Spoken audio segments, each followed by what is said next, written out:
এ কি এ তো দেখি আমাদের নিতাই দাগো। এই সবাই ধরো ধরো, ওনাকে এক্ষুনি ডাক্তারের কাছে নিয়ে যেতে হবে। অ্যাম্বুলেন্স ডাকো, অ্যাম্বুলেন্স ডাকো, আরে ধরো ধরো না।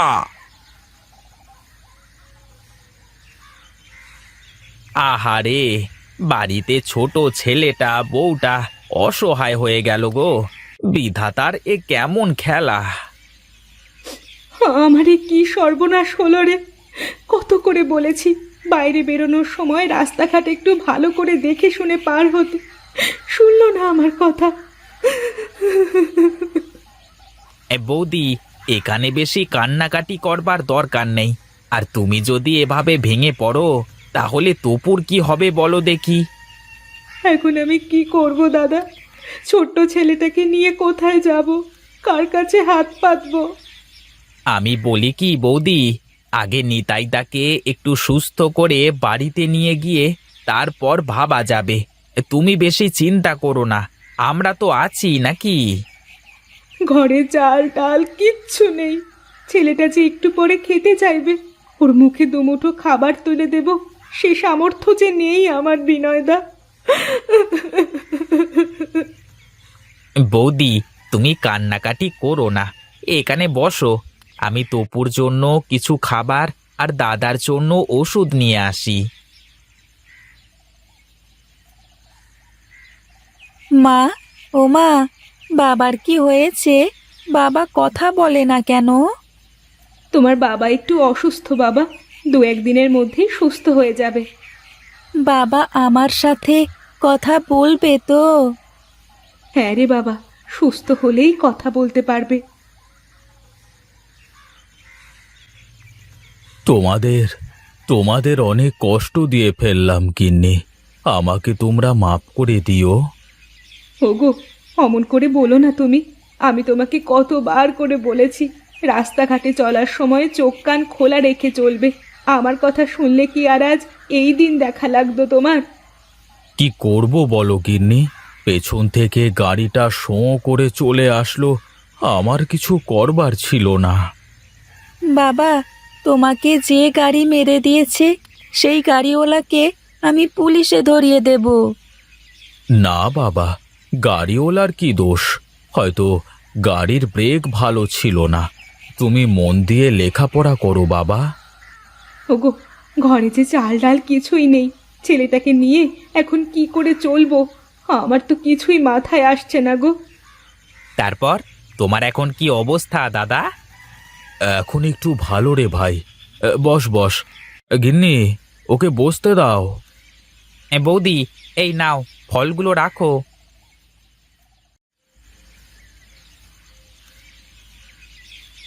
তুই যদি না থাকতিস তাহলে যে আমার কি হয়ে যেত। কিছুই হতো না দাদা, আমি না থাকলে আমার জায়গায় অন্য কেউ তোমাকে হাসপাতালে নিয়ে যেত। অনেক তো উপকার করলি ভাই, তুই আমার আর একটা উপকার করবি? বলো দেখি দাদা, যদি আমার সামর্থ্যের মধ্যে থাকে তাহলে অবশ্যই করব। তোর বৌদি আর এই ছোট ছেলেটা এখন না খেয়ে থাকবে, আমার তো আর কোনো উপার্জন নেই। তুই যদি একটা বন্দোবস্ত করে দিতে পারতিস। কি করতে হবে বলো দাদা? তুমি হলে না হয় একটা কাজবাজের ব্যবস্থা করে দিতে পারতাম, কিন্তু বৌদি তো মেয়ে মানুষ, তাকে দিয়ে কি করতে বলবো? একটা বুদ্ধি আছে দাদা, এই বৌদির হাতে রান্না তো আমি খেয়েছি। প্রতাপবাবুর হোটেলের সামনে তো তোমার জায়গা আছে তাই না? ওখানে যদি বৌদি একটা হোটেল দেয়। কিন্তু হোটেলে তো অনেক খরচ দাদা, এখন অত টাকা কোথায় পাবো? আরে কিসের অত টাকা? গরিবের হোটেলে বেশি টাকা লাগবে না, দরকার হলে সবাই মাটিতে বসে কলা পাতায় খাবে। এভাবে কি লোকজন আসবে খেতে আমার ওখানে? ওসব তুমি আমার উপর ছেড়ে দাও বৌদি, তুমি তৈরি হও, কাল থেকেই আমরা হোটেলের কাজ শুরু করব।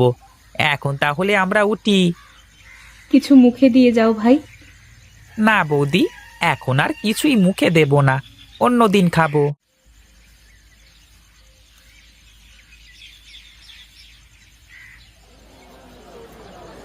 কি আমার হোটেলের সামনে আবার হোটেল খুলেছে কে? বুঝেছি, নিতাই অপায়েজ হয়ে ঘরে পড়ে আছে, আর এখন ওর বউ এসেছে আমার সাথে পাল্লা দিয়ে হোটেল করতে। দাঁড়াও, দেখাচ্ছি আমিও। আরে প্রতাপদা, আপনি আসুন আসুন আসুন। বৌদি, উনি হলেন প্রতাপদা। উনি ওই বড় হোটেলের মালিক।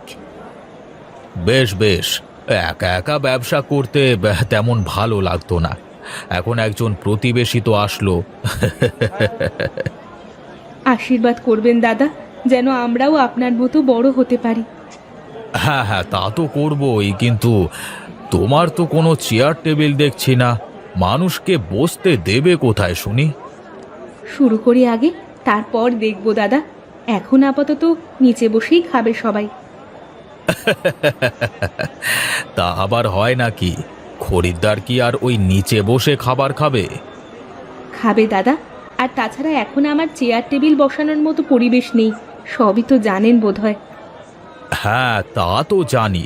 তবে শোনো, আজই এই মাঝখান দিয়ে একটা ছোট করে বেড়া দিয়ে নেবে, যাতে করে তোমার হোটেল আর আমার হোটেল আলাদা করে বোঝা যায়, বুঝলে? ঠিক আছে দাদা, আপনি কোনো চিন্তা করবেন না, আমার জন্য আপনার কোনো ক্ষতি হবে না। কি ব্যাপার? প্রতাপ বাবু কি বলে বৌমা? কি আর বলবে, মাঝখান দিয়ে একটা বেড়া দিয়ে নিতে বলল। প্রতাপ বাবু পাকা ধানের বাউই, খুব ধুরন্ধর। একটু সাবধানে থাকতে হবে বৌমা। ও নিয়ে চিন্তা করো না কাকা, আমরা তো আছি সবাই। হ্যাঁ হ্যাঁ বৌমা, আমরা থাকতে তোমার কোনো ক্ষতি হতে দেব না। তুমি নিশ্চিন্তে ব্যবসা করো।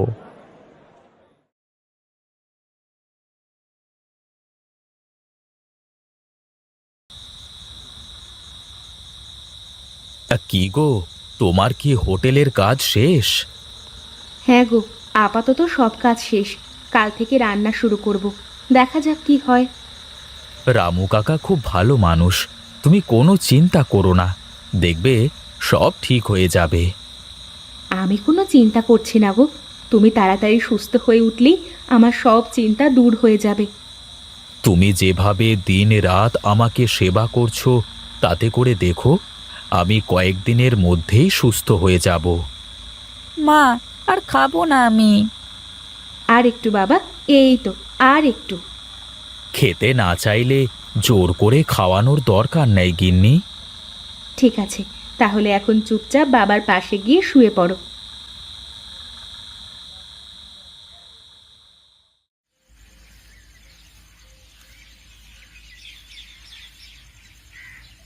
হ্যাঁ, বাহ বাহ বাহ বাহ বাহ বাহ, কি সুন্দর গন্ধ। হ্যাঁ, মনে হচ্ছে আমি আগে খেয়ে নিই। তো একটু খেয়ে দেখোই না কাকা। আরে না না, আগে খরিদ্দার খাবে, তারপর দেখব। আর তাছাড়া আমি তো বাড়ি থেকে আসবার সময় খেয়েই এসেছি। এই গরিবের হোটেলে কি মানুষ খেতে আসবে কাকা? চিন্তা করিস নে মা, একটা না একটা কিছু হবেই। এই নতুন হোটেল মনে হচ্ছে। এই চল চল, সবাই আজকে ওখানে গিয়ে দেখি। আহা, কি ঘ্রাণ! তা কি কি আছে গো তোমার হোটেলে? হ্যাঁ, বসুন না দাদা, সব কিছুই আছে আমাদের এখানে। তা কোথায় বসতে হবে শুনি? আপাতত নিচে বসেই খেতে হবে, আপনারা বসুন না, একবার আমার রান্না খেয়েই দেখেন। এই এই, তোরা সবাই বস দেখি, আগে খেয়ে দেখি কেমন। আপনারা খাওয়া শুরু করুন, খেয়ে বলুন তো দেখি কেমন হয়েছে। এ বাবা বাবা বাহ, কি সুন্দর রান্না! মনে হচ্ছে বাড়ির খাবার খাচ্ছি। হ্যাঁ দাদা, এই গরিবের হোটেলকে নিজের বাড়ি মনে করি খেতে পারেন। হ্যাঁ হ্যাঁ, একটু ডাল দাও তো দেখি। হ্যাঁ, বুঝলে মা, তোমার হাতের রান্নার কোনো তুলনাই হয় না। কাকা, আজ বড় অসহায় হয়ে এই কাজ শুরু করেছি। চিন্তা করিস নে মা, খুব ভালো কাজ করেছিস তুই। আর শোন, চকচক করলি যেমন শোনা হয় না, তেমনি সামনের ওই বড় লোকের হোটেলে খেতে গেলে খালি পয়সা যায়, খাওয়া হয় না। ঠিক বলেছেন কাকা। ওই হোটেলে যে টাকা দিয়ে খাই তার অর্ধেক টাকায় এখানে তৃপ্তি করে খেতে পারবে। হে হে।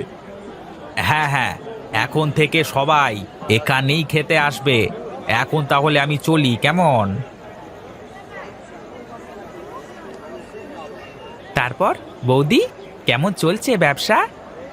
মাত্র তো শুরু করলাম, দেখা যাক কি হয়। হ্যাঁ ঠিক আছে ঠিক আছে, তাহলে কাজ করো, আমি একটু গঞ্জ থেকে ঘুরে আসি। হ্যাঁ, সবাই পেট পুরে খাবেন, কোনো সমস্যা নেই। আমরা বেশি দামে খাবার বিক্রি করি না। খেতে থাকেন আপনারা, খেতে থাকেন। না, ভাবলাম যে এই রকম গরিব হোটেলে কেউ খেতে যাবে না, কিন্তু সবাই তো ওখানেই খেতে যায় দেখি। কি যে করি! ও রামু, আরে ও রামু, এদিকে আয় তো দেখি। কি বলবেন বাবু, বলেন দেখি। তোর মালকিনের সাথে একটু কথা বলবার দরকার ছিল। বেশ তো, কাজ বাজ শেষ হলে বলবে, এখন তো আমরা অনেক ব্যস্ত। শোনো বৌমা, তুমি মেয়ে মানুষ, আর তাছাড়া নিতাই আমাদের পর কেউ না। আমরা চাইলে এক কাজ করতে পারি। কি কাজ বলেন বাবু, আগে শুনি। তুমি চুপ করো, আমি সরমার সাথে কথা বলছি। রামু কাকাই আমার গার্জিয়ান, আমার সাথে কথা বলা আর ওনার সাথে কথা বলা সমান কথা। সে যাই হোক, আমি বলি কি, আমার তো চেয়ার টেবিল হোটেল সব কিছুই আছে। তুমি যদি আমার হোটেলে রান্না করো, তাহলে আমরা দুজনে মিলে একসাথে ব্যবসা করতে পারি। এ কেমন কথা? নিজের হোটেল রেখে শর্মা কেন তোমার হোটেলে রাঁধুনি হতে যাবে? এই জন্যই বললাম, কর্মচারীকে বেশি লাই দিতে নেই। আপনি আবারও ভুল করছেন প্রতাপবাবু। রামু কাকা আমার গার্জিয়ান। আর হ্যাঁ শুনুন, আমি আপনার কথার সাথে একমত হতে পারলাম না। আর আমরা কালই আমাদের হোটেলে চেয়ার টেবিলের ব্যবস্থা করব। চলো কাকা। আমার কথা হলো তো বৌমা। দেখো, এখন আমাদের হোটেল কেমন চলে। আর এখন তো নিতাই বাবাও সুস্থ হয়ে গেছে। তুমি আর বিনয়তা যদি পাশে না থাকতে, তাহলে আমার দ্বারা এত কিছু করা সম্ভব হতো না কাকা। কই গো গিন্নি, দেখো তো হোটেলের নামটা ঠিক আছে কিনা। সবকিছু ঠিকঠাক আছে। বেশ বেশ, তাহলে তো হয়েই গেল। বিনয়দা আর রামু কাকা না থাকলে যে কি হতো। কি যে বলো বৌদি, এটা তো আমাদের কর্তব্য।